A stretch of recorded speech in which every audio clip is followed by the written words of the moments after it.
Hello, you fellow musicians and gamers out there. This is Clarinetgamer here, and I am here with the first episode of Clarinetgamer's PlayStation News.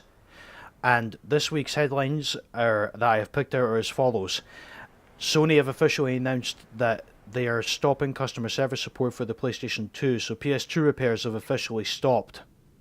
Which is sad news for PlayStation 2 owners, and this is essentially the final nail in the coffin for the PlayStation 2 because Sony stopped producing PlayStation 2 consoles back in 2012.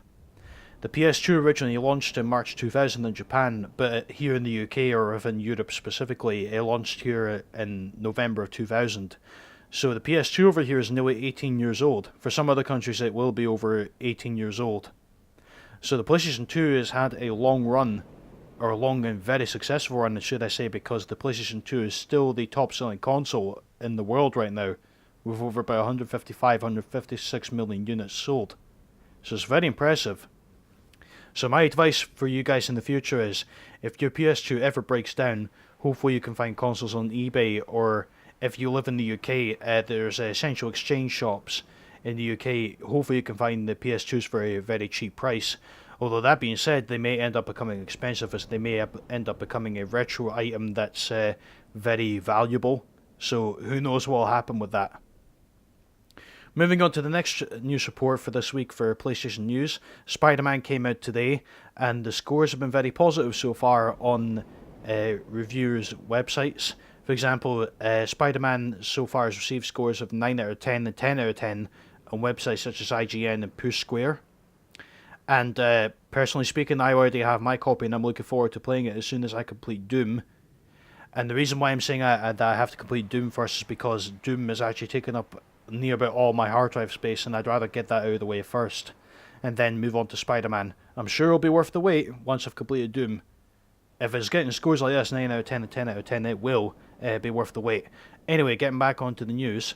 Next headline that I have in store for you guys is this. Spider-Man, speaking of Spider-Man, there's a special console available as well for the PS4. And most likely this will boost the PS4 console sales, and the PS4 will most likely in this case overtake its predecessor, the PlayStation 3, in terms of sales, because if I remember correctly, the PS4 was directly in line with the PS3 in terms of its sales numbers. And another news headline to keep in mind as well is that a new trailer dropped on YouTube yesterday with a new entry in the V-Rally series.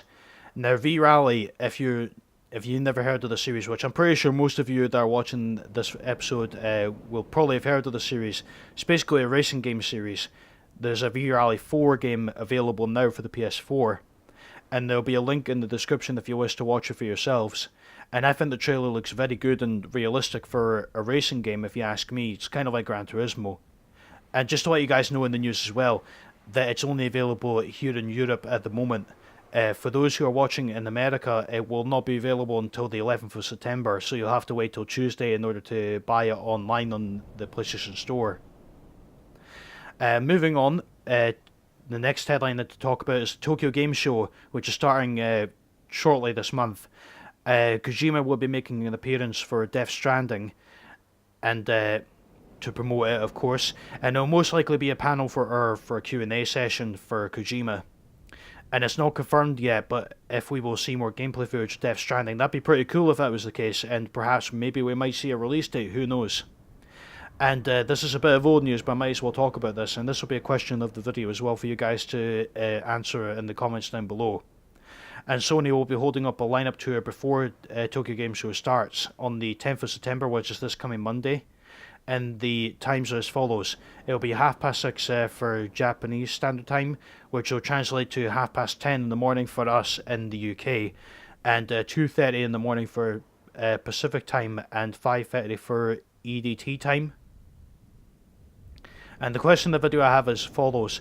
What are your predictions for Sony's lineup tour before Tokyo Game Show 2018? That's my question for the video for you guys. So moving on to, got 3 more headlines to talk about here before we end this off. And the next one is about the game Brawlhalla. And in case you don't know what Brawlhalla is, it's pretty much similar to Super Smash Bros. And it had a new character added recently this week, which is Rayman. This is huge news for this game, and it'll most likely boost the sales, without a doubt. And I'm a bit surprised as well because I thought Rayman would have been a good addition to Super Smash Bros. If I'm going to be honest with you. But anyway, moving on to the next headline. FIFA 19, there'll be a demo next week on PS4. For any of the football fans out there watching this, there will be a demo next week on the 13th of September for the PS4. So if you're looking forward to trying out FIFA 19, there's some good news for you guys. And last and certainly not least, for today, Spider Reignited Trilogy's cover art got revealed for every game in the trilogy. They all look amazing if you ask me, and they represent the original 3 games very well. So that's pretty much it, guys, for the first episode of Clarinetgamer's PlayStation News. I hope you all enjoyed this. I mean, this is kind of like a trial episode to see how this goes. If you enjoyed this episode and you want to see more news coming up every Friday, then by all means be sure to hit the like button if you enjoyed it. Comment down below as well for your thoughts and any predictions you have as well for any of Sony's lineup tour for before Tokyo Game Show. Maybe they might have some new announcements. Who knows what Sony have got planned. And if you want to see more episodes of this series, Clarinetgamer's PlayStation News, be sure to hit that subscribe button as well for more videos coming up in the future. Till then, guys, I hope you all enjoyed this video. Please, I've already said all that, of course. But thank you very much for watching, guys. Have a great day wherever you are, and I shall speak to you next time when I come back with episode 2 of Clarinetgamer's PlayStation News. Till then, goodbye.